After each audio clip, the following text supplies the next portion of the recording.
अमर हिंद मंडळ दादर येथे अत्यंत उत्सुकतेनं जमलेले सर्व श्रोते आणि अतिशय सुंदर ही संध्याकाळ. एक तर आयोजनाचं जे ठिकाण असतं ते पहिले मी नजरेत सामावून घेतो, मनात सामावून घेतो.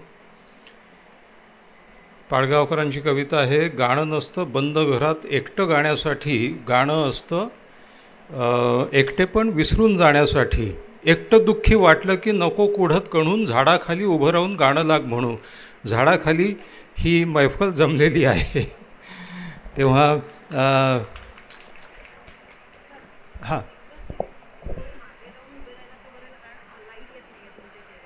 बरं बरं, हा लावता आला तर बघा.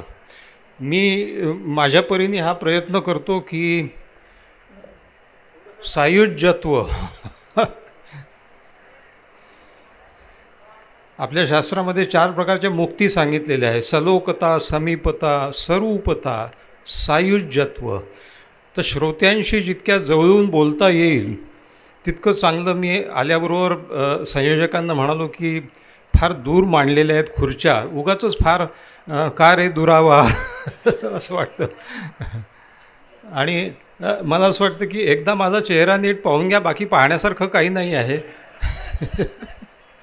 हा लाईट लावता आला तर जरा श्रोत्यांच्या जवळ जात आल्यासारखं वाटत.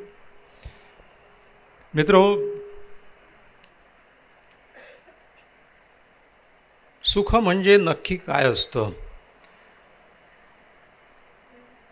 नाटकातल्या नाट्यपदाची एक ओळ आहे, सुरेख छोटंसं हलकं गीत आहे. प्रशांत दामले म्हणतात ते की मला सांगा सुख म्हणजे नक्की काय असतं, काय पुण्य केलं की ते घर बसल्या मिळतं. आता घर बसल्या काहीच मिळणार नाही हे आपल्याला माहीत आहे, पण ही ओळ महत्त्वाची का वाटते याचा खुलासा नंतर करतो. सुरुवातीलाच मला एका गोष्टीचा फार आनंद होतो, तो असा की 1983 साली मी सायन हॉस्पिटलमधनं मुंबई विद्यापीठातून MD सायकॅट्रिस्ट झालो. आणि आज सकाळी बॉम्बे सायकॅट्रिक सोसायटीची ॲन्युअल कॉन्फरन्स, ॲन्युअल डे असतो त्यांचा. ते व्हॉल्यूम बरोबर आहे का? हा थोडं बरोबर आहे. तर त्या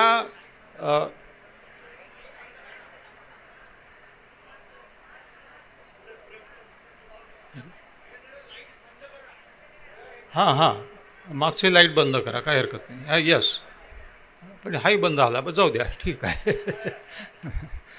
आता माझ्या विद्वत्तेचा जो काही उजेड पडेल तोच, कृत्रिम दिव्याची गरज नाही. तर बॉम्बे सायकॅट्रिक सोसायटीतर्फे मला लाईफ टाईम अचीवमेंट अवॉर्ड आज सकाळी मिळाला. आणि माझे गुरुजनही समोर बसलेले होते. सायकॅट्रीला इतके चांगले दिवस आलेले पाहून बरं वाटलं. आज 40 वर्ष झाली या क्षेत्रामध्ये. सायकॅट्रिस्ट आणि सायकॅट्री ही ब्रांच, मनोविकारशास्त्र, याची एक अजब कहाणी आहे. एक तर समाजामध्ये आता आल्याबरोबर विचारणा झाली की आता जरा काय म्हणतात, सायकॅट्रीची अवेअरनेस वाढलेला आहे, लोकांना मनोविकारशास्त्राची माहिती. तर मी म्हटलं की मानसिक आजारांमध्ये वाढ हा एक 50% मुद्दा असेल. त्याच्यामध्ये 50% increase in psychiatric consultation is because of affluence of society. माणसाजवळ पैसे आल्याच्या नंतर तत्त्वज्ञान, किंवा पोट भरल्याच्या नंतर तत्त्वज्ञानाच्या गोष्टी सुरू होतात. तसं सायकॅट्रीकडे लक्ष जाण्यासाठी तुमच्या खिशात पैसे पाहिजे की बायकोशी माझं पटत नाही याच्यावरती 1000-500 रुपये त्याच्या डोंबलावर ओथून काही ऐकायचं. वास्तविक मनोविकार शास्त्रज्ञ जे काही विश्लेषण तुमचं करतो, बायको ते फुकट रोज करून देत असते. त्याला काही पैसे लागत नाही, नको म्हणते इतकं करून देते. आणि दुसरा एक सहज मुद्दा आला की आता मनोविकारशास्त्र जे आहे त्याची भाषा विज्ञानाची मराठी कशी होईल. मराठीत इतक्या व्याख्यानमाला चालाव्या. आणि आत्ता त्याची जंत्री त्यांनी वाचली आणि त्यातल्या एका व्याख्यानमालेत मिरजच्या विद्यार्थी संघाच्या व्याख्यानमालेत 101 वर्ष आणि मला हे पाहून फार आनंद होतो की 1990 साली आमचं आयुष्य वेगळं होतं. 1990 सालानंतर खरोखरच एक 2 इंच बाय 3 इंच एक छोटा पडदा आला आमच्या डोळ्यासमोर आणि सगळं आयुष्य बदलून गेलं. आता तो जो प्रचंड आघात आहे तो सोसून सोसून माणसं पुन्हा माणसांकडे वळायला लागली. हे एक फार महत्त्वाची ही पॉझिटिव्ह बदल आहे आणि ती करण्यासाठी हे सगळे संयोजक कष्ट घेतात, याचा मला अपार आनंद होतो. मी सांगत होतो की मराठी ज्ञानभाषा कशी होईल याचा प्रयत्न खूप झाला. मला असं वाटतं की भाषा समृद्ध केव्हा होते, जेव्हा भाषेमध्ये सगळ्या प्रकारचे शब्द येतात. मराठीकरण मानसशास्त्राचं याचा भयंकर अनुभव मी 40 वर्षापूर्वी घेतला. एक पुस्तक वाचलं सायकॉलॉजीवर. त्याच्यात एक वाक्य होतं, मज्जा विकृतीजन्यता हा अनुवंशिक गुणक असून त्यात स्वायत्त तंत्रिका तंत्राची संवेदनशीलता समाविष्ट आहे. आता हे वाक्य वाचल्यानंतर कोणी शुद्धीवर राहील का?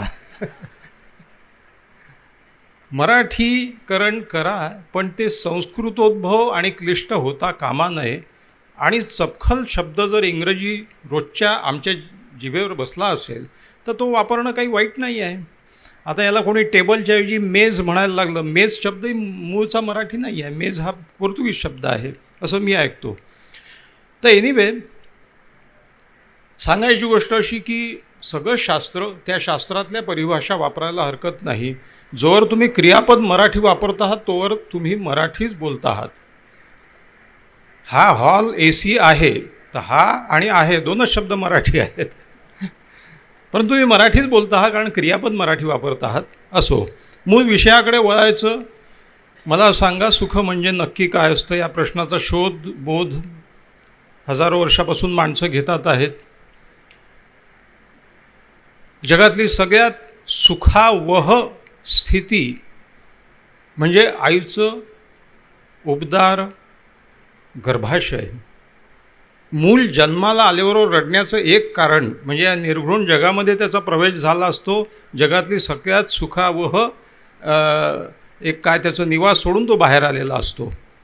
त्याला निर्वाण पोझिशन म्हणतात. म्हणून माणसाचा पुन्हा प्रवास तिकडेच जाण्याचा असतो की मला ती सुखावहता मिळाली पाहिजे. सुखाचा शोध असा जन्मापासून सुरू होतो.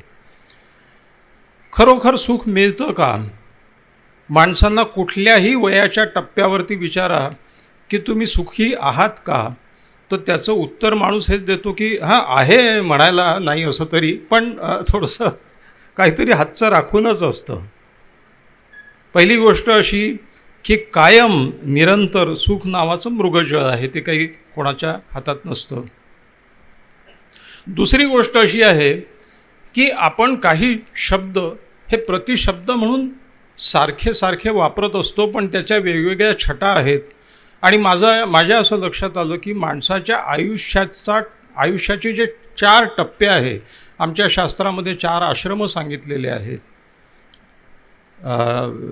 ब्रह्मचर्य, गृहस्थाश्रम, वानप्रस्थाश्रम, संन्यस्थाश्रम. वास्तविक संन्यस्थाश्रम फार खरे 3च टप्पे आहेत.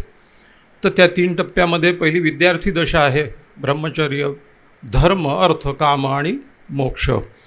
तर सांगायची गोष्ट अशी की हे 4 टप्पे आमच्या सुखाच्या शोधाचा कसा प्रवास सांगतात हे मांडण्याचा हा माझा प्रयत्न आहे.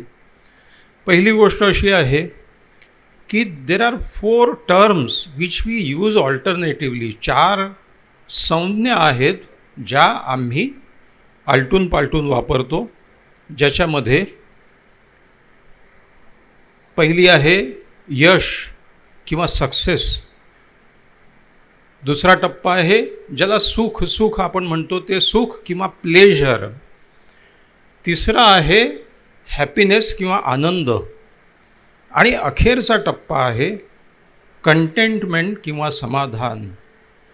माणसाच्या सुखाच्या शोधाचे हे 4 टप्पे आहे, या 4 पायऱ्या आहेत त्या शिखराकडे जाण्याच्या.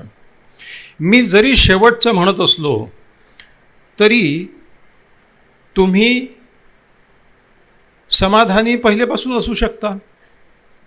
जो 20व्या वर्षी समाधानी असतो असेही लोक आहेत, झालेले आहेत. आणि मला अनेक तरुण दिसतात की जे त्या अर्थाने समाधानी दिसतात. कौतुक वाटतं मला त्याचं. सामान्य माणसं या चार टप्प्यातून जातात, ज्याचा पहिला टप्पा सुखाच्या काही विशिष्ट कल्पना आहेत. पहिली गोष्ट, सुखाबद्दल माणसाच्या ज्या कल्पना आहेत त्या अशा आहेत. पहिली गोष्ट, सुख हे व्यक्तिसापेक्ष आहे.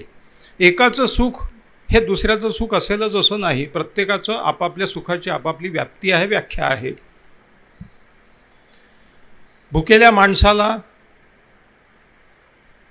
3 दिवस जेवला नाही, गरम अन्नाचं ताट समोर, याच्यापेक्षा सुखावं त्याची परमावधी काय असेल. बेरोजगार माणसाला हाताला काम नाही आहे, वणवण हिंडतो आहे जॉबसाठी, काहीतरी जॉब पाहिजे. बेरोजगाराला काम ही त्याच्या सुखाची व्याख्या आहे. जो या 2 गोष्टी पूर्ण झाल्यावर, अर्थार्जनही झाल्यावर एकटा आहे, त्याला एका सोबत्याची जोड असते. अविवाहित माणसाची सुखाची परमावधी किंवा सुखाची व्याख्या म्हणजे काय, तर एक चांगला जोडीदार मिळावा. विवाहित माणसाची सुखाची व्याख्या काय, बायको माहेरी जावी 4 दिवस. प्रत्येकाच्या सुखाच्या कल्पना. सुख हे व्यक्तिसापेक्ष आहे. सुख हे कालसापेक्ष आहे. कालसापेक्ष म्हणजे काल ज्याच्यात सुख होतं त्याच्यात आज सुख मिळेलच वाटेलच असं नाही. आमच्या लहानपणी ज्या गोष्टी आम्हाला अगदी सुखावं वाटत होत्या, आता त्याच्याविषयी काही वाटत नाही. म्हणजे मला असं आठवतं की गणिताचा माझी गणिताची वही ती तपासेपर्यंत शिक्षक माझ्या डेस्कपाशी येईपर्यंत घंटी वाजणे शाळा सुटण्याची सुखाची परमावधी होती. सुटका. सुख हे कालसापेक्ष आहे.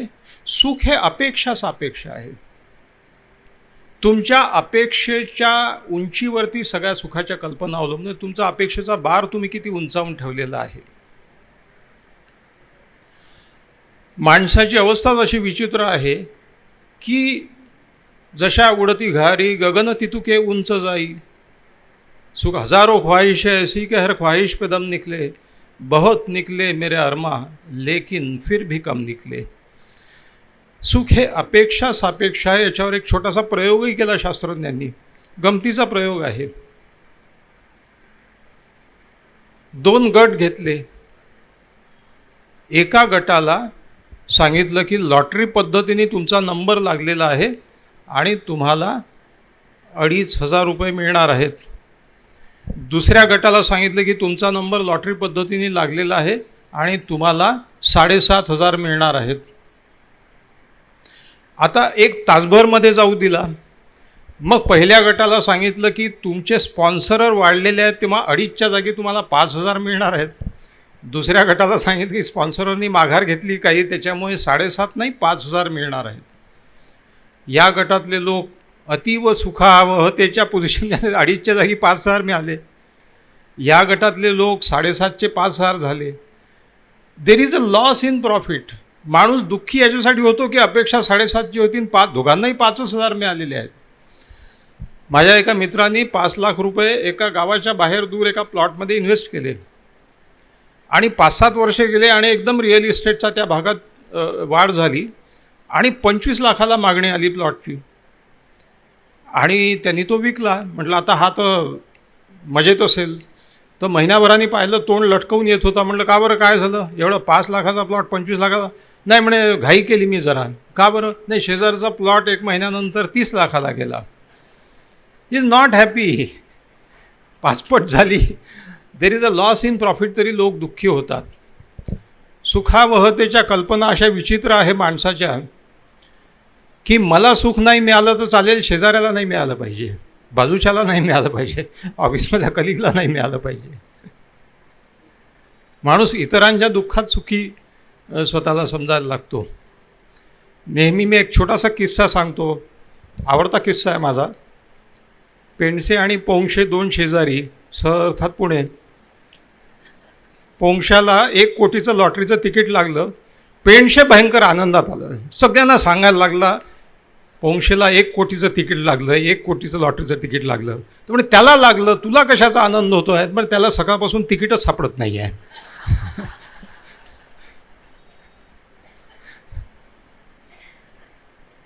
सुखाच्या कल्पनेमध्ये म्हणजे बघा आता, बरं एक गंमत सांगतो तुम्हाला. मला अनेक पॅरलल गोष्टी आठवायला लागतात. आता मी त्या काळात जन्मलो आणि त्या काळात वाढलो. ज्यावेळी रेडिओ एक महत्त्वाचं साधन होतं. श्रवण भक्ती म्हणजे काय म्हणतात त्याला, इतका सुवर्ण काळ होता तो रेडिओचा आणि गाणी ऐकण्याचा, की त्या काळी कवी जे होते, गीतकार जे होते, ते शायर होते उच्च प्रतीचे. ही जी गोष्ट आहे, हे जे तत्त्व आहे की इतरांच्या, मला सुख नाही मिळालं चालेल, इतरांना मिळालं नको. दिल ही तो है नावाचा एक चित्रपट होता 1964-65 सालचा. त्या चित्रपटामध्ये साहिर लुधियानवीची गाणी होती, रोशनचं संगीत होतं. आणि साहिर लुधियानवी काय म्हणतो, तो असं लिहितो, ते ड्युएट आहे, राज कपूर नूतनच्या मागे आहे आणि तो तिला प्रिया राधवन त्याचं चालू आहे बनवण्याचा प्रयत्न करतो आहे. हे तत्त्व साहिर कसं मांडतो, तुम अगर मुझको न चाहो तो कोई बात नहीं, तुम किसी और को चाहोगी तो मुश्किल होगी. अब अगर मेल नहीं है तो जुदाई भी नहीं, बात तोड़ी भी नहीं तुमने बनाई भी नहीं, ये सहारा ही बहुत है मेरे जीने के लिए, तुम अगर मेरी नहीं हो तो पराई भी नहीं, मेरे गम में ना करा हो तो कोई बात नहीं, गैर के गम में करा होगी तो मुश्किल होगी. सुखाच्या अशा सगळ्या विचित्र कल्पना आणि त्यातून मग वाट काढत माणसाच्या आयुष्याची वाटचाल सुरू होते. पहिला टप्पा, यशामध्ये सुख आहे असं माणसांना वाटतं. माणसांना म्हणजे काय, थोडक्यात पालकांना वाटतं की आपल्या मुलांना एकच गोष्ट सांगावी, तू यशस्वी होशील तर तुला आयुष्यात सुख मिळेल. बघा, मला तर ही फार दुर्दैवाची गोष्ट वाटते की ज्या शाळांमध्ये मुलांना काय शिकवायला पाहिजे, बंधुभाव शिकवायला पाहिजे, काय म्हणतात त्याला, कोऑपरेशन, साहचर्य, प्रेम, तिथे काय शिकवलं जातं, मत्सर, असूया, स्पर्धा. म्हणजे जय कृष्णमूर्ती असं म्हणतात की मुलांच्या आयुष्यात 2 शब्द कधीही येऊ नये, परीक्षा आणि स्पर्धा. आता या 2 शब्दांशिवाय शिक्षण व्यवस्थाच पूर्ण होत नाही. आईन्स्टाईनचं फार सुंदर वाक्य आहे. तो असं म्हणतो की it is a miracle that curiosity remains in children despite formal education. मुलांमध्ये कुतूहल वृत्ती उरते या सगळ्या शिक्षणाच्या चरकातून पिळल्या गेल्यानंतरही हा चमत्कारच आहे. मुलांना आपण काय सांगतो, तू बेटा यशस्वी झाला पाहिजे, कारण यशस्वी होशील तर नोकरी मिळेल, पैसा मिळेल, काय जे होईल ते, आणि जीवनात तुला सुख प्राप्त होईल. If you are a failure, या जगात तुला स्थान नाही. बरं, मुलांनी एक उद्दिष्ट ठेवावं आणि त्या उद्दिष्टासाठी झटावं, हेही मला मान्य आहे, ठीकच आहे. We must set a goal so that students have a goal to capture. त्याच्यामुळे त्यांना ऊर्जा मिळते. आपण एक उद्दिष्ट ठेवलं पाहिजे, म्हणजे उद्दिष्टाकडची जी वाटचाल आहे त्या वाटचालीची एक दिशा मिळते, एक ऊर्जा मिळते आणि काहीतरी करायचं आहे. You need a purpose in life. Purposeless life माणूस राहू नाही शकत. ठीक आहे, इथपर्यंतही ठीक आहे. पण आता उद्दिष्टाकडची वाटचाल आपण त्यांची आनंदी होऊ देतो का? नाही. ती उद्दिष्टाची वाटचाल उद्दिष्टावर अति लक्ष केंद्रित करून की तुला हे मिळालंच पाहिजे, नाही तर तुझं काही खरं नाही, ती वाटचाल आपण दुःखमय करतो. म्हणजे फिजिक्समध्ये 100 पैकी 90 मार्क मिळाले पाहिजे हे टार्गेट ठेवलं. आता हे टार्गेट ठेवल्याच्या नंतर फिजिक्स नावाच्या विषयातला आनंद त्यांनी घ्यायला पाहिजे, ही तर पहिली अट असायला पाहिजे. त्याला आवडलं पाहिजे ना विषय आवडला नाही तर तो समजून कसा घेईल आणि तो मग यशस्वी कसा होईल. तो जर काही जास्त वाचायला लागला त्या विषयाबद्दल तर मास्तर काय, घरचे काय, कोचिंग क्लासवाले काय त्याला फटकारतात, हे फालतू याच्यात वेळ घालवू नको, को याच्यावर प्रश्न येत नसतात, एवढंच वाच. आणि दिवस रात्र एकच की तुला 90% मार्क मिळालेच पाहिजे, नाही मिळाले तर ज्या उद्दिष्टाच्या न मिळण्याने त्याची आत्मप्रतिमा बदलत असेल तर ते उद्दिष्ट कामाचं नाही. मित्र हो, मुलांना उद्दिष्ट जरूर ठेवू द्या, परंतु त्या उद्दिष्टाकडची त्यांची वाटचाल आनंदाची, सुखावहतेची, कुतूहलाची. फिजिक्समध्ये किती गमतीदार गोष्टी आहेत, किती छान छान गोष्टी आहेत, ह्या कळण्याकडे त्यांची वाटचाल होऊ द्या. ती वाटच महत्त्वाची आहे. जसं बुद्ध म्हणतात की happiness is not a goal, happiness is the, there is no path to happiness, happiness is the path. यशाची कहाणी इतकी गडद आहे. माझा आता पॉडकास्ट 2-3 दिवसांतर प्रकाशित होईल की the world has placed exemplary emphasis on being successful. ह्या जगामध्ये तुम्ही सक्सेसफुल झाला, हा रोल तुला मिळाला पाहिजे. कलेचं क्षेत्र असो, हे तुझं चित्र इतक्यात विकलं गेलं पाहिजे, हे तुझं गाणं इतक्या रेकॉर्ड्स खपल्या पाहिजे, मार्क बिर्क मिळाले पाहिजे, हे तर आहेच. तू पहिल्या 10मध्ये आला तर ठीक आहे, पहिल्या 500त आला तर MBBSला ॲडमिशन मिळेल, नाही तर मिळणार नाही. स्पर्धेचा अतिरेक होत चाललेला आहे. आणि दुसरी गोष्ट सांगतो, स्पर्धा प्राणी जगतातही आहे, पण ती अन्नासाठी आहे. पण प्राणी जगतामध्ये तुलना नाही आहे. स्पर्धा वाईट का माणसातली? कारण ती तुलना जन्माला घालते, त्याच्यापेक्षा जास्त मिळाले पाहिजे, याच्यापेक्षा तुला कमी मिळतात आहेत. आणि तुलनेतून मग ईर्ष्या आणि मत्सर सुरू होतो. पहिली गोष्ट अशी आहे, मुलांनी यशासाठी प्रयत्न करावे, जरूर करावे, पण त्यांची म्हणजे तो जो प्रसिद्ध श्लोक आहे गीतेमधला, त्याची दुसरी ओळ फार महत्त्वाची आहे. मा कर्मफल हेतुर्भू माते संगोस्त्व कर्मणी. मा म्हणजे नाही संस्कृतमध्ये. मा कर्मफल हेतुर्भू, आपल्या फळाला हेतू चिटकवू नको, आपल्या कर्माला फळाचा हेतू चिटकवू नको की मिळेल तरच मी करेन. नो.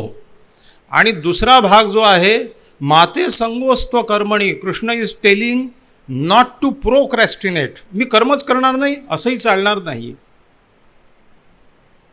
हे फार महत्त्वाचं आहे. ईशावास्योपनिषदातला दुसरा मंत्र जो आहे तो खूप छान आहे. कुर्वन् नेवेह कर्माणि जिजी विशेषतम समाहा. जे कर्म आहे ते करत राहा आणि 100 वर्ष जगण्याची इच्छा ठेव. जिजी विशेषतम समाहा. पुढचा मंत्राचा भाग महत्त्वाचा आहे. एवं त्वयि नान्यथे तोस्ती. दूसरा रास्ता भी नहीं है. You are born to act, you are born to do. Your life needs a purpose.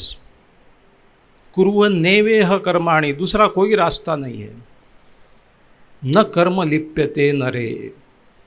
कर्माला लिप्त होऊ नको, ते करत राहा. आता इथे विद्यार्थी दशेचा काय संबंध आहे? फार साधी गोष्ट आहे. मी गेलो होतो एका अग्रगण्य तांत्रिक संस्थेमध्ये, भारतभरामध्ये फार प्रसिद्ध आहे ती. तिचे 4च आउटलेट्स आहे. एक पिलानीला आहे, एक गोव्याला आहे, एक हैदराबादला, एक दुबईला आहे. त्या अग्रगण्य संस्थेमध्ये जे विद्यार्थी येतात सगळीकडचे, ते विद्यार्थी कटथ्रोट कॉम्पिटिशन. तुम्हाला असं वाटत असेल ना की मी 1984 साली प्रॅक्टिस सुरू केली आणि 84 साली मी मराठवाडा याच्यासाठी निवडलं की 7 जिल्ह्यामध्ये एकही सायकॅट्रिस्ट नव्हता.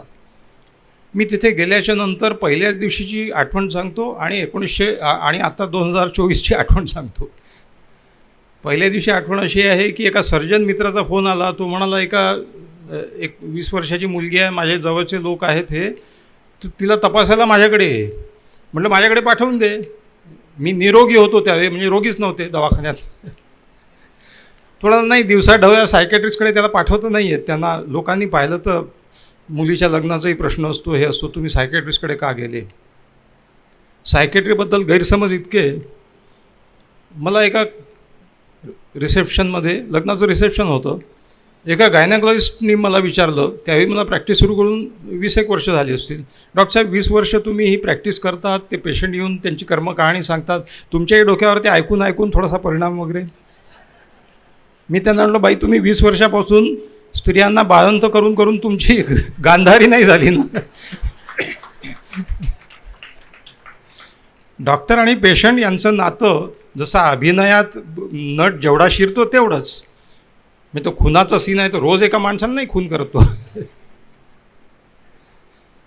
ती एक व्यावसायिक तद्रुपता असते. म्हणजे जो शायर जसं म्हणतो कि हम उनके गम में इतना रोए कि उसके तालाब बन गए और वो कमबख्त ऐसे निकले की उसमें नहा के चल दिए. डॉक्टरला पेशंटमध्ये तेवढंच इन्व्हॉल्व व्हावं लागतं. पुलंच्या भाषेत सांगायचं तर थर्मामीटरला ताप येऊन चालत नाही ना, नाही तर भलता ताप व्हायचा. गोष्ट इथून निघाली की तो सर्जन असं म्हणाला की माझ्याकडे येऊन तपास, कारण नाही तर सायकॅट्रिस्टकडे जाताना पाहिलं कोणीतून. आता 2024 सालची गोष्ट आहे. मी गेलो त्या संस्थेत, अग्रगण्य संस्था, आणि तिथल्या काही विद्यार्थ्यांनी आत्महत्या केल्या होत्या. एक आत्महत्येची घटना 15 दिवसापूर्वी झाली होती. तर मी म्हटलं ते काउन्सिलिंग सेंटर आहे ना, म्हणे काउन्सिलिंग सेंटर आहे आमचं, हे आहे प्रथमोपचाराचं केंद्र आहे, हॉस्पिटल आहे, चांगलं मोठा परिसर, सुंदर अतिशय. आणि काउन्सिलरची माझी भेट झाली तर ते काउन्सिलर असं म्हणाले की मुलं लपत छपत आमच्याकडे येतात. मुलांना ते म्हणतात की हे कळू नये माझ्या मित्रांना की मी काउन्सिलिंग करतो आहे, घेतो आहे सायकोथेरपी.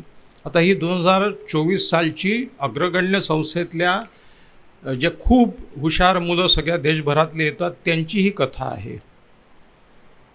गैरसमज दूर झाले आहेत का? पुरेसे नाही झाले आहे म्हणायला, पण ते अगदी वरवरचा प्रतल आहे. सांगायची गोष्ट अशी की मी यशाच्या व्याख्येपाशी येऊन थांबलो होतो की आम्ही मुलांना यशासाठी प्रेरित केलं पाहिजे, यशाकडची वाटचाल त्यांनी करावी आणि त्यांनी उद्दिष्ट गाठावीत. पण त्या गोष्टीला ते मा कर्मफल हेतुर्भू हे याच्यासाठी महत्त्वाचं आहे की बेटा तुला मिळालं तर चांगलीच गोष्ट आहे, पण या विषयाला समजून घेतलं तर अधिक चांगली गोष्ट आहे. काही ना काही होईल, त्याचं चांगलंच होईल.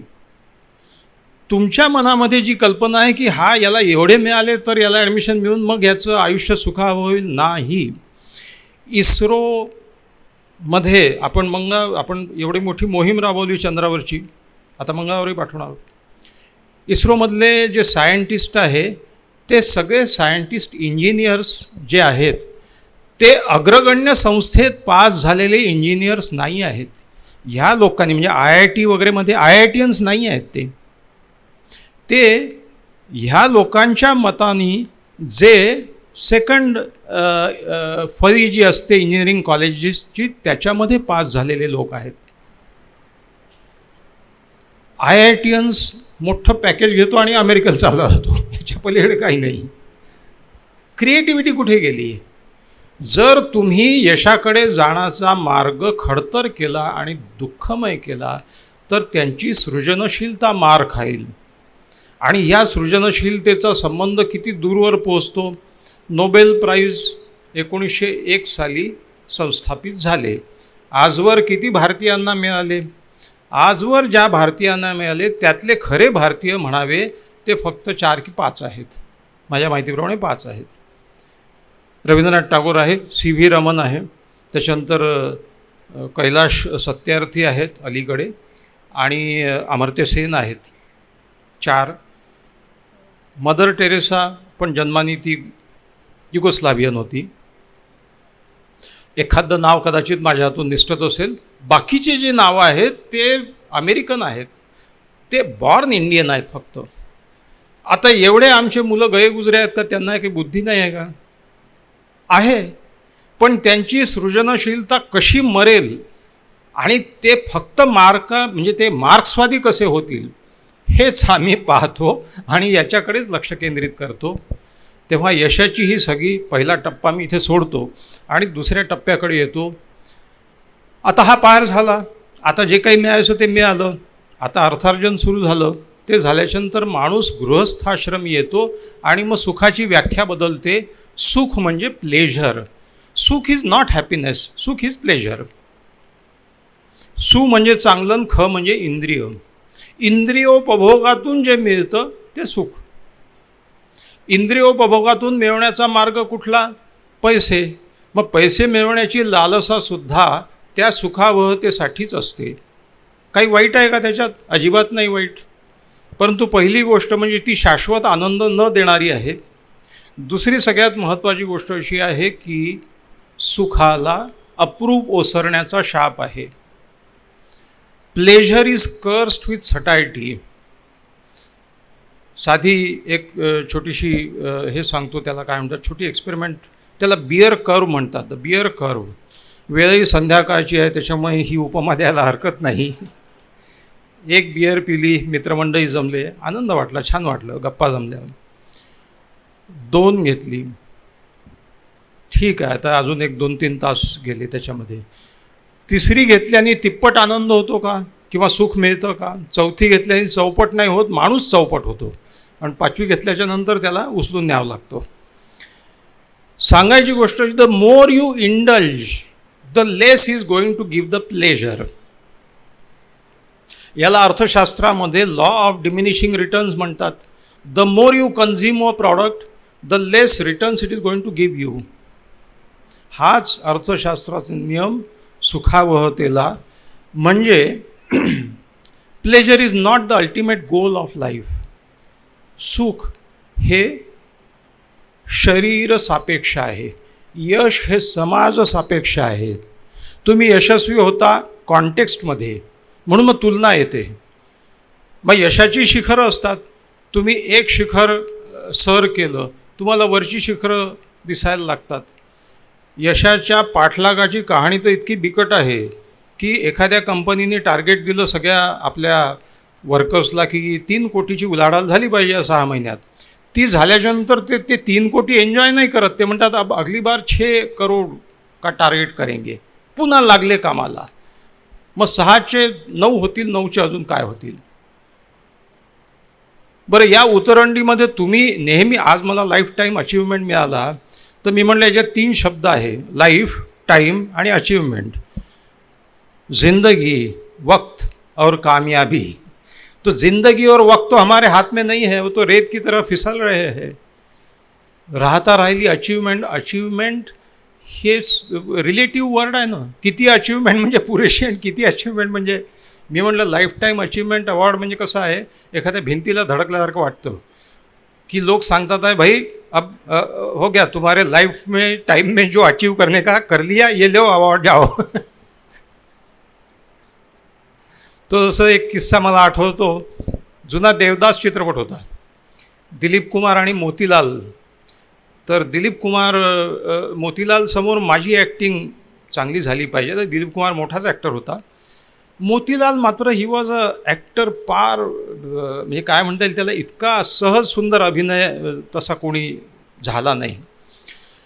तर त्या सीनमध्ये दिलीप कुमारनी काहीतरी 20-25 टेक्स घेतले की माझी याच्यावरती सरशी झाली पाहिजे. 25 रिटेक्स झाल्याच्या नंतर मोतीलालने सिगरेट पेटवली. यूसुफ, इससे ज़्यादा तुम कर भी नहीं सकते, बहुत हो गया. बस करो.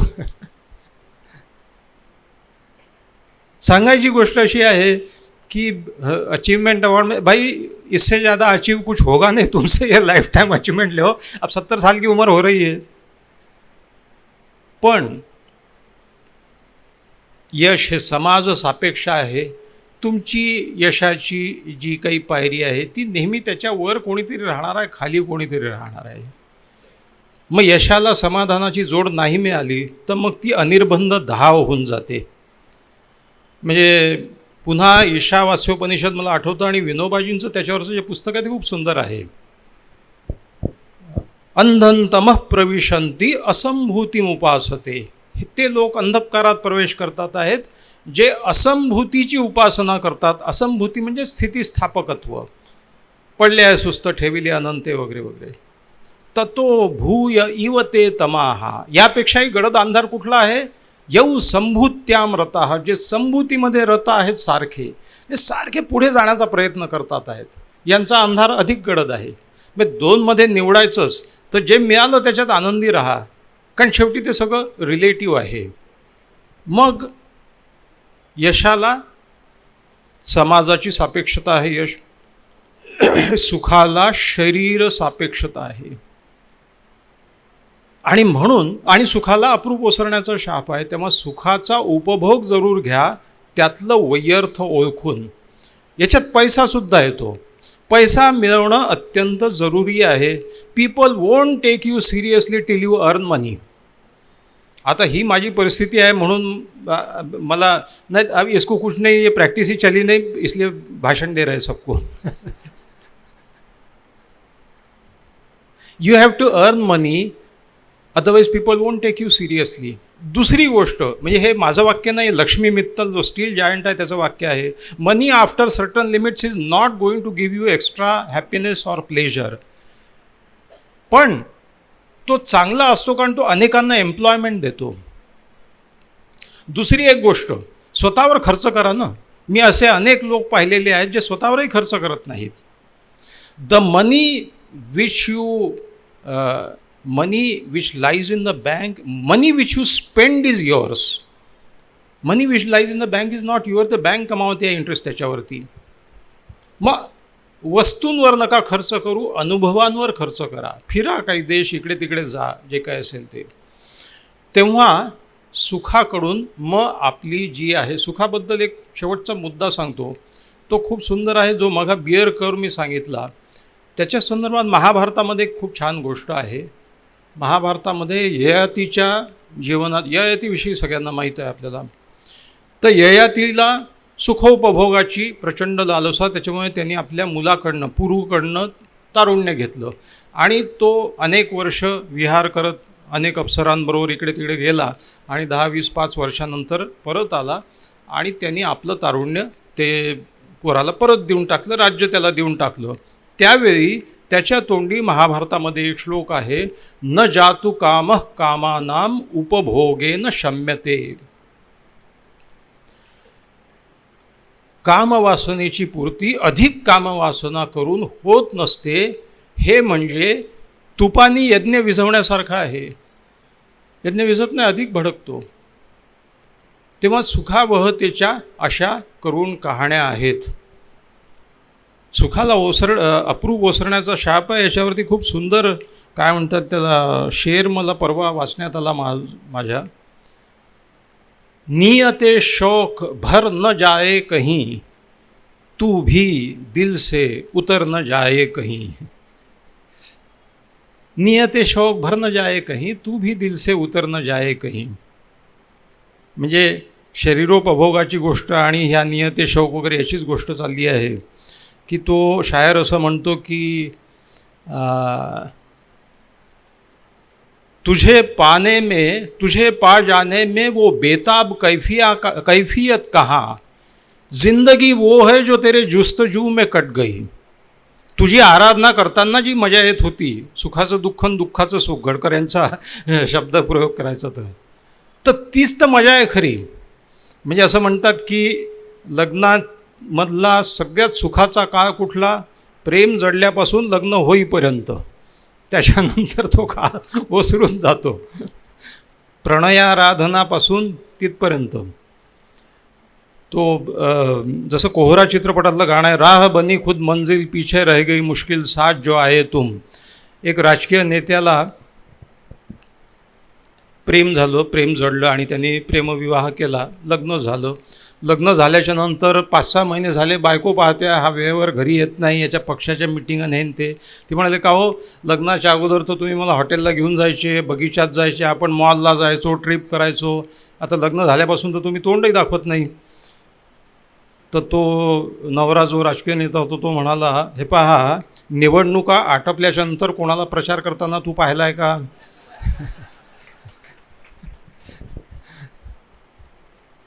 सुखाला अप्रूप ओसरण्याचा शाप आहे. मग आपण तिसऱ्या टप्प्यावरती येतो.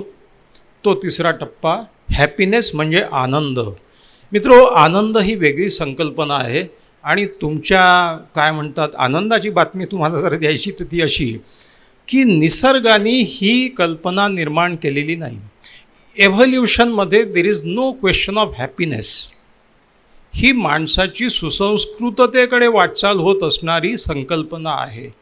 Nature does not want us to be happy, nor it does want us to be unhappy. नेचरला दोनच गोष्टी पाहिजे, प्रोक्रिएशन आणि सर्व्हायवल ऑफ द फिटेस्ट. तुम्ही सशक्त मजबूत असाल तर जगा आणि तुमचा DNA पुढे गेला पाहिजे. या दोनच्या पलीकडे निसर्गाला तुमच्या आनंदाशी काही घेणं देणं नाही. मात्र माणसांनी समूह करून नंतर संस्कृती निर्माण केली, त्याच्यात आनंदाची गोष्ट निघाली. कारण मग त्याच्यामध्ये विनिमय आला, पैसा आला. सुख हे घेऊन मिळतं, आनंद हा देऊन मिळतो. म्हणून जे लक्ष्मी मित्तलचं वाक्य आहे की money doesn't give you pleasure after that, it can give you happiness if you spend it for others. Money can give you happiness if you spend for others. दुसऱ्यांसाठी खर्च करून म्हणजे मग पैसा महत्त्वाचा, त्याच्या पलीकडे पैशाला महत्त्व नाही. देण्यामध्ये जे आहे तो आनंद आहे, घेण्यामध्ये फक्त सुख आहे. ते तुमची वैयक्तिक स्वार्थासाठी घेत आहात. हॅपीनेसच्या टप्प्यावरती आल्याच्यानंतर आपल्याला आनंदाचं महत्त्व कळायला लागतं आणि ते साधारणपणे मध्यवयामध्ये माणसाला पुरेसं ते सगळं सुखोपभोगाच्या त्या याच्यातून बाहेर पडल्याच्यानंतर तो आनंद संकल्पनेपाशी येतो. पण अल्टिमेटली माणसाची इति कर्तव्यता सगळ्या आयुष्याची आणि ज्याला आपण मानसिक आरोग्याशी निगडीत ज्या गोष्टी म्हणतो त्या कंटेंटमेंट म्हणजे समाधानातून येतात. आणि समाधानाचा संबंध यशाशी नाही, सुखाशी नाही, कधीकधी आनंदाशीही नाही. You can be contented even if you are not successful, even if you are not having pleasure, और even if you are not happy. Contentment has a spiritual context. आनंद ही मानसिक कल्पना आहे, तर समाधान ही आध्यात्मिक आत्मिक संकल्पना आहे.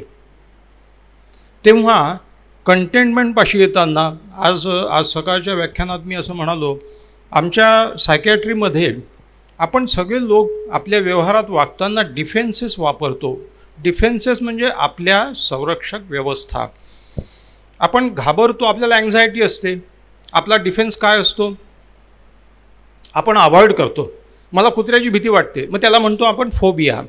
Phobia is a defence against things which can scare you. अनेक डिफेन्सेस असतात. फार मजेदार प्रकरण आहे ते. या डिफेन्सेसमध्ये फ्रॉइडनी मॅच्युअर डिफेन्सेसही मांडले, नंतर अनेक सायकोलॉजिस्टने मांडले.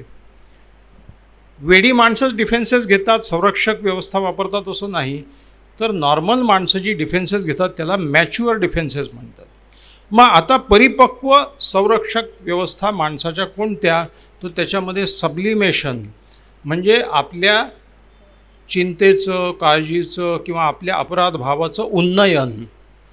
एक छोटं उदाहरण देतो की बाबा आमटेंनी स्वतः लिहिलेलं आहे की जेव्हा वरोऱ्याला ते नगरसेवक होते, अंधाऱ्या रात्री काळोख पडलेला होता आणि एक महारोगी तिथे रस्त्याच्या बाजूला दिसला आणि यांनी एक घोंगडं घेतलं आणि त्याच्या अंगावर टाकलं. आणि त्याच्यानंतर त्यांना फार अपराधी वाटायला लागलं की अरे रे, आपण एक माणूस आहे तो, पण आपण काहीच नाही केलं, दुरून एक घोंगडं टाकलं फक्त त्याच्यासाठी. आणि मग त्याच्यातून त्यांचा हा मोठा प्रकल्प उभा राहिला. तो अगदी बीजरूपापासून सुरू झाला. अपराध भावाचं इतकं सुंदर उन्नयन हे परोपकाराचा भाग झाला. So sublimation. Humour is a good defence.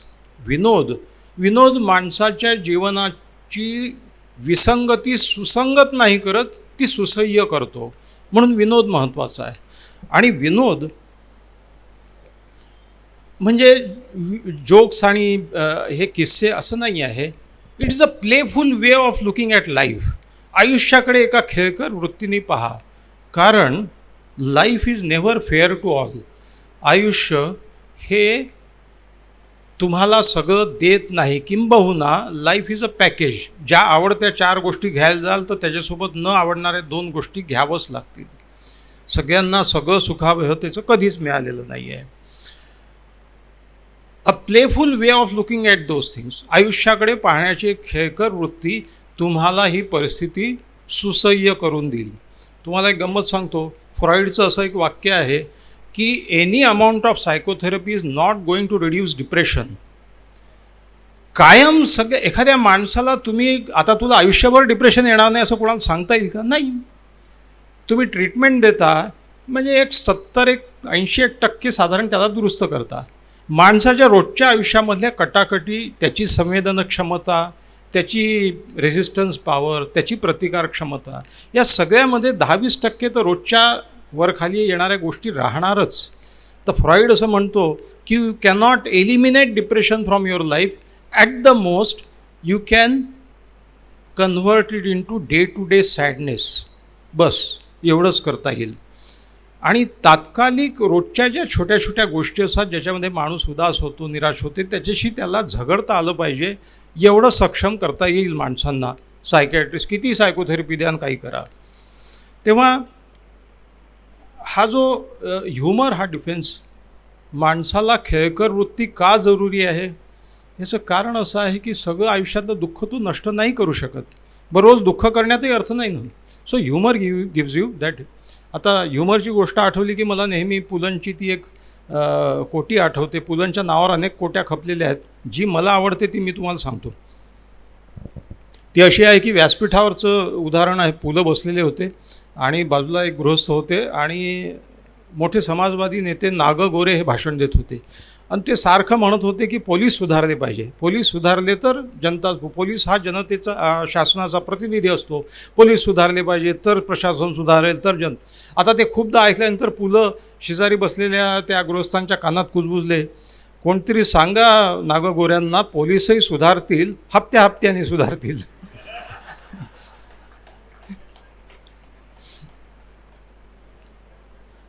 विनोद ही जीवनाकडे पाहण्याची एक खेळकर वृत्ती देतो. म्हणून तो एक मॅच्युअर डिफेन्स आहे. हे सगळे डिफेन्सेस जे आहे, अँटिसिपेशन हा एक मॅच्युअर डिफेन्स आहे. अँटिसिपेशन म्हणजे तुम्ही आपण घेत असलेल्या निर्णयाची किंवा आपण एखाद्या माणसाची वागत असतो, मग पुढे त्याचं काय होईल याचं भविष्यातलं चित्र उतारू शकता, कल्पना करू शकता आणि त्याप्रमाणे प्रिकॉशन घेऊ शकता, सावध राहू शकता. ही एक मॅच्युअर माणसाचं लक्षण आहे की तो आपल्या डिसिजनचे कॉन्सिक्वेन्सेस. आता गोष्ट अशी आलेली आहे की रॅशनॅलिटी आणि मी आजच सकाळी म्हटलं आणि मी नेहमी माझं हे मत आहे कॉमन की माणूस हा माणूस हा सारासार बुद्धीचा प्राणी नाही आहे.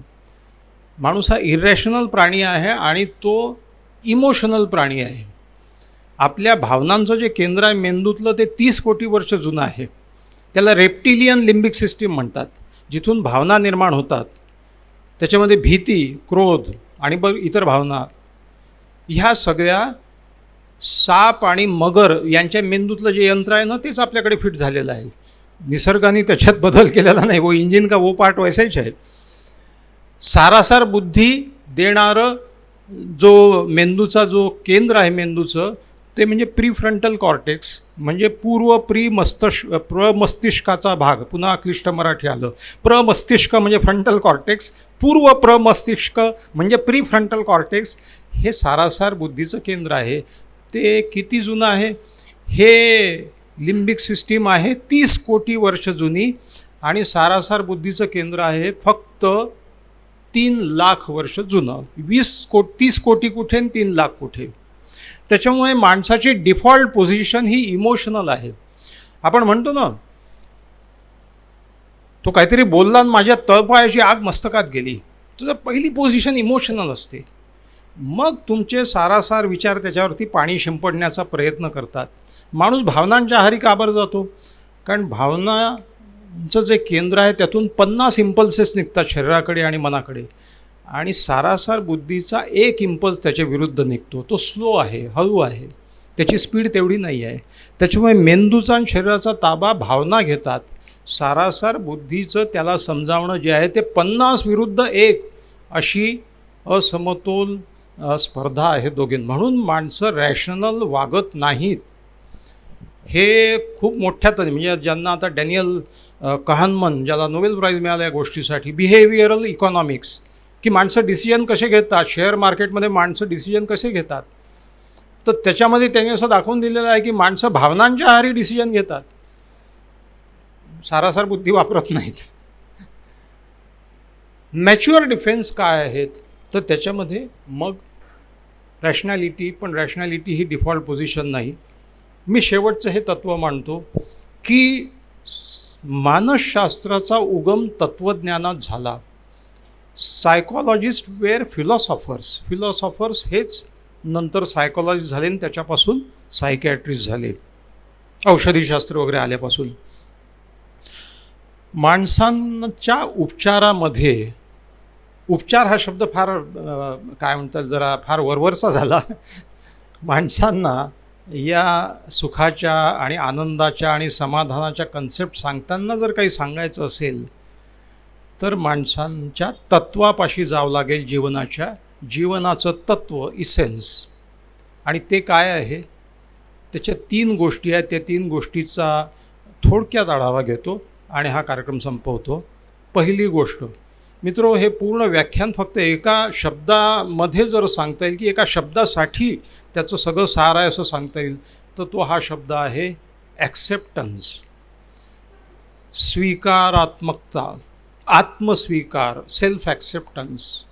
आणि ॲक्सेप्टन्स, स्वीकार, की प्रत्येकाचं स्वतःचं एक मत आहे, प्रत्येक माणूस वेगळा आहे, ज्याची त्याचं व्यक्तिमत्व वेगवेगळं आहे. या जगातले सगळे संघर्ष का बरं होतात? कारण मी म्हणतो तेच खरं आहे. अरे त्याचं एक सत्य आहे, याचं एक आहे. आता या जगावरती जो सगळ्यात शक्तिशाली देश आहे, त्याच्या सर्वोच्च स्थानावर बसलेला इसम जो आहे तो भावनांच्या आहारी गेलेला आहे, आता पिसाळलेला असे शब्द वापरायला हरकत नाही आहे.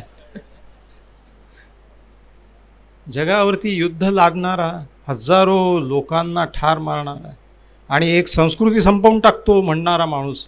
अमेरिकन लोकांच्या बुद्धीची मला कीव येते, त्याच्यापेक्षा आपल्या खेड्यापाड्यातले लोक बरे, काहीतरी पाहून मत देतात आणि बरोबर उलटं पालटं करतात. कसले बुद्धिवान लोक आहेत हे? कुठे आहे? कोणी निवडलं यांना? काय आहे? म्हणजे 10 सायकॅट्रिस्ट कोळून पाजले त्याला तरीसुद्धा त्याचं काही होणं नाही. सकाळी उठल्यानंतर भलतंच काहीतरी बोलायचं. काहीतरी सायकॅट्री प्रॉब्लेम आहे गड्या. आता आपल्याला कसं आहे, इतक्या दुरून ट्रीटमेंटही करता येत नाही, जवळही जाता येत नाही. कायच करावं अशा माणसाच्या हाती? आता काय होईल उद्या काही सांगता येत नाही. सांगायची गोष्ट अशी की सायकॅट्रीला अतोनात महत्त्व काय आलं आहे अशा गोष्टींमुळे प्रॉब्लेम आहे. Acceptance, accept that you are as you are and she is as she is. ती जशी आहे तशी आहे, हा तसा आहे तसा आहे, हे तसे आहेत तसे आहेत. त्यांचं स्वतःचं एक सत्य आहे. मित्रो, सत्य नावाची गोष्ट, मी एक छोटीशी गोष्ट आठवली म्हणून सांगतो. तो किस्सा अभय बंग यांच्या पुस्तकातलाच आहे. तो सांगितल्याच्यानंतर एक तथाकथित गांधीवादी माझ्या अंगावरही आले होते, पण मी त्यांना शांत केलं. आणि हा किस्सा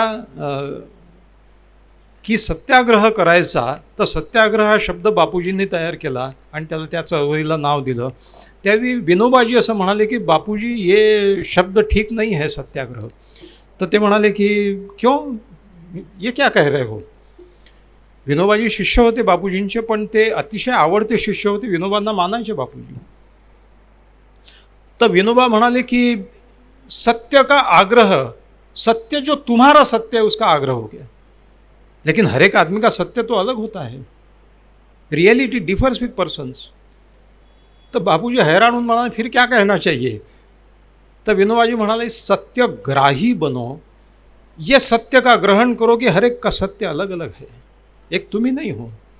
सगळे संघर्ष, कौटुंबिक संघर्षापासून अमेरिकेच्या ज्या सद्गृहस्थाचं आपण आत्ता स्मरण केलं, पुण्यस्मरण करायचे दिवस लवकर येऊ द्या, पण स्मरण केलं. हे सगळ्या जगातल्या लोकांची भावना आहे, माझी नाही. जगो बापडा, आपल्याला काय करायचं आहे. पण सांगायची गोष्ट अशी, एकच भावना आहे, यू वॉन्ट टू कंट्रोल. घरामध्ये संघर्ष का होतो? I want to control everything. माझ्या म्हणण्याप्रमाणे घर चाललं पाहिजे. पोरीनी प्रेमविवाह ठरवला, यांनी पाहून सुद्धा इतका चांगला मुलगा आणता आला नसता, यांना तेवढा चांगला मुलगा त्याच ज्ञाती जातीतला, त्याच्यापेक्षा मुलीपेक्षा 2 हे सरस, देखणा, उंच पुरा, चांगली नोकरी, पॅकेज जास्त, अमुक ढमुक टमुक जे काही आपल्याकडे पाहतात ते. जसं पूर्वी मुलगी गृहकृत्यदक्ष आहे की नाही, आता गृहकृत्यदक्ष हे काय मला काही कळलं नाही कधी. सांगायची गोष्ट अशी की हे झाल्यावरही म्हणलं का आता काय आहे, नाही मला नाही विचारलं. आम्ही म्हणलं तुला विचारल्या, तू नाही विचारतच काय, पण मुलगा किती छान आहे, चांगला आहे, तिने काय छान निर्णय घेतलेला आहे. नाही ते ठीक आहे सगळं म्हणे, पण आता याचा अर्थ तुम्ही तुमचे निर्णय घ्यायला मोकळे, आता आम्हाला कधीच विचारणार नाही. मला न विचारता का बरं? माणसाचा दंभ सगळा कशाचा आहे? मी कंट्रोल केलं, मी सांगेल ते. अरे पण तुझं सांगणं बरोबर आहे हे असं गृहीत कसं धरतो तू? हां, आम्हाला ते गाणं बिणं अजिबात आवडत नाही ते. मी म्हटलं हा जो दारा शुकोबा आहे, म्हणजे दारा शुको कसा जवळचा नातेवाईक होता. म्हटलं एकदम औरंगजेब आहे असं म्हणता येत नाही ना, म्हणून दारा शुकोचा भाऊ म्हणाला. अरे तुला नाही आवडत, ठीक आहे, मान्य आहे, आम्ही तुझं मत मान्य करतो, पण असंख्य लोकांना आवडतं, हाही एक आहे ना भाग. म्हणजे हे जग प्रत्येकाच्या दृष्टीने वेगळं दिसतं, म्हणून त्याला दृष्टिकोन म्हणतात. कारण दृष्टीला कोन असतो, तुम्ही कुठल्या कोनातून तिकडे पाहत आहात ते महत्त्वाचं आहे. हा कॅमेरा, याचा अँगल काय आहे त्याच्यावरती अवलंबून आहे सगळं. याच्यामुळे हा जो अट्टहास आहे तो आत्मस्वीकाराची तयारी नसलेल्या लोकांनी हे सगळे संघर्ष आरंभ केलेले आहे की माझ्या म्हणण्याप्रमाणे झालं तरच बरोबर आहे, नाही तर चूक आहे. हे चूक आहे. सोचो, उसका भी कहना. रिॲक्टिव्ह होऊ नका, रिस्पॉन्सिव्ह व्हा. प्रतिक्रियावादी होऊ नका, प्रतिसादवादी व्हा. प्रतिक्रिया प्राणीज आहे, प्रतिसाद मानवी आहे. कारण प्रतिसादमध्ये साध आहे की अरे तुला असं वाटतं का, बरं बरं, पण माझ्या दृष्टीने चर्चा करा ना. प्रतिक्रिया, कुत्र्याच्या शेपटीवर पाय पडला की तो वस्कन अंगावर येतो, प्रतिक्रिया आहे ना, त्याची नॅचरल आहे. त्याचं सापाच्या साप का चावतो? साप सगळ्यात लाजाळू प्राणी आहे, सापाला माणसाच्या मध्ये नाही यायला आवडत. तुम्ही त्याच्याजवळ जाताना कुठेतरी काहीतरी करतात, तो घाबरतो. भीती ही पहिली भावना, क्रोध भीतीतून निर्माण होतो. तो का क्रोधाविष्ट होतो? कारण त्याला भीती वाटते की तुम्ही त्याच्या अस्तित्वाला धोका पोचवतात. अँगर is secondary to fear. Fear is the basic emotion. Fear is necessary for survival. मग ही प्रतिक्रिया झाली. तुम्हाला मेंदू दिला आहे ना वरचा, तुम्ही सुसंस्कृत आहात म्हणता आहात ना, मग तुम्ही प्रतिसादवादी व्हा. मी छोटे छोटे उदाहरणं देत असतो, माझेच देत असतो. आणि बायको आज समोर नाही आहे, बायको समोरही देत असतो. मी तिकीट काढायच्या लाईनीत उभं होतो, गोरेगावहून येत होतो, आणि मी काय फार व्यवहारी माणूस नाही आहे. पाकिट काढून नोटा मोजायला लागलो मी, ते पाहायला लागलो फलक की फर्स्ट क्लासचं तिकीट दोघांचं दादर किती. तर बायकोण हा मूर्खासारखे काय ते पाकिट पाकिटात ठेवा. मी प्रख्यात कुख्यात मनोविकार तज्ञ डॉक्टर नंदू मुलमुले महान एवढे लोक जमलेले आणि मूर्ख म्हणते आहे मला.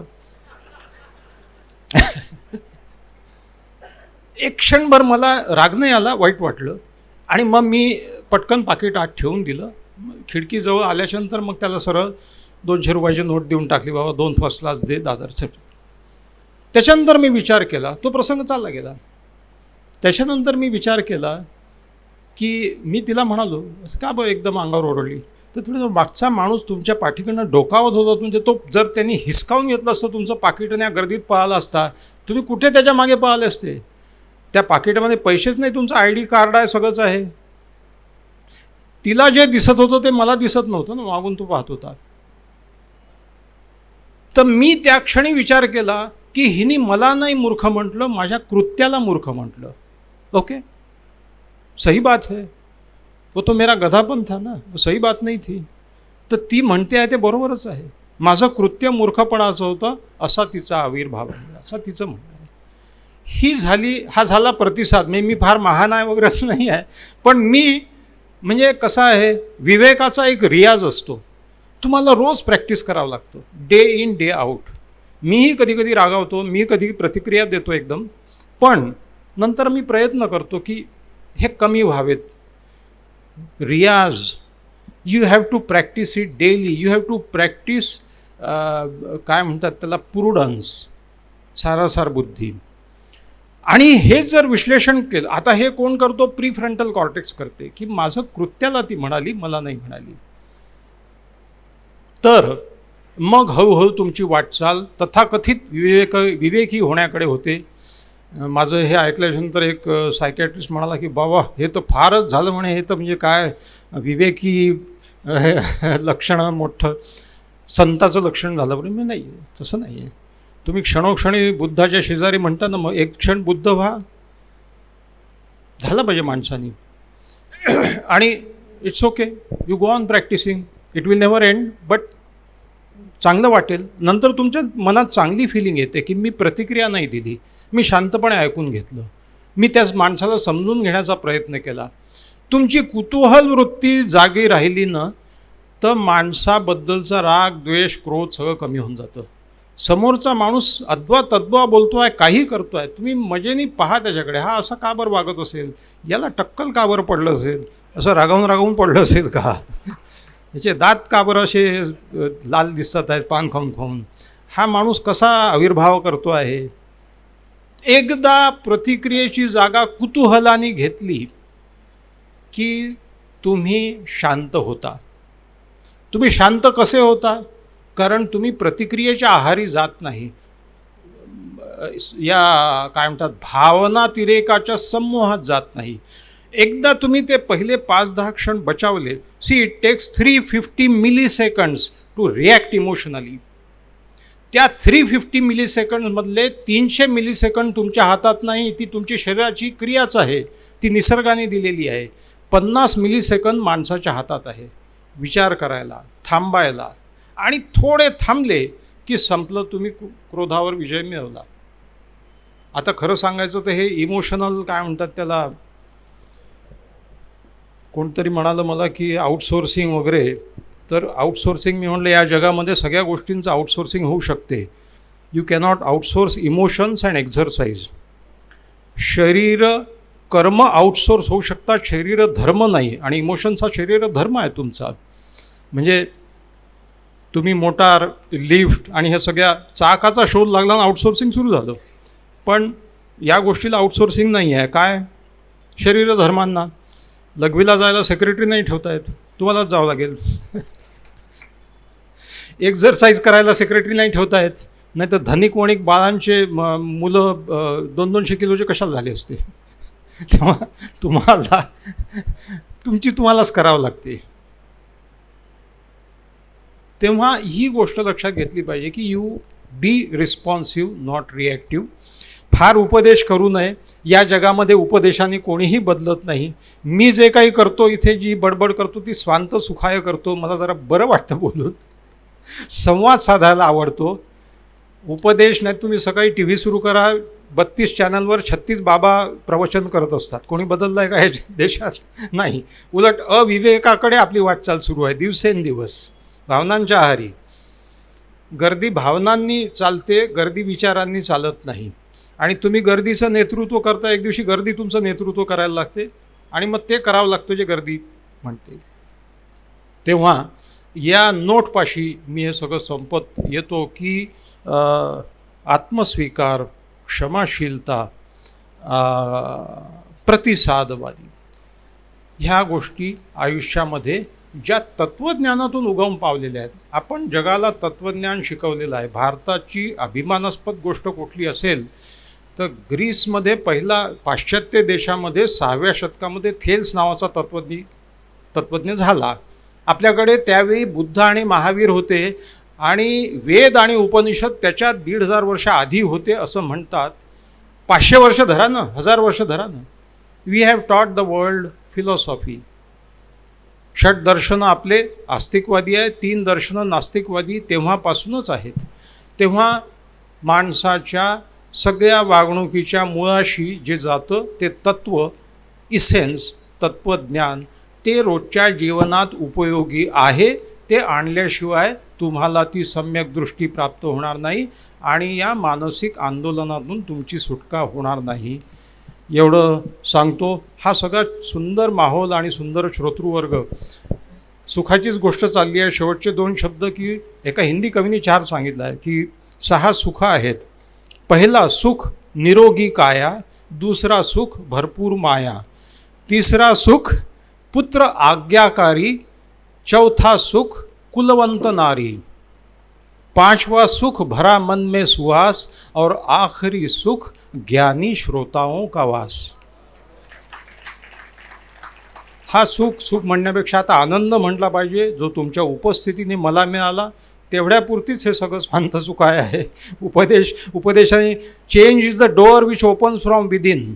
माणसांना बदलायचं असेल तर ते आतून त्यांनी दार उघडलं पाहिजे, तोवर कोणीही बदलत नाही. त्याच्यामुळे कोणी कोणाला शिकवू नये. There is no teaching in this world, there is only learning. हा एक भाग आहे त्याच्यामधला. तेव्हा लेटस से की ते अचीव झालं असेल नसेल, तेवढा लाईफ टाईम अचीवमेंट अवॉर्डमध्ये एक माझ्या काय म्हणतात piece in the feather cap. मला इथे आपण ही संधी दिलीत, बोलवलं, त्याबद्दल मी तुमचे आभार मानतो. धन्यवाद.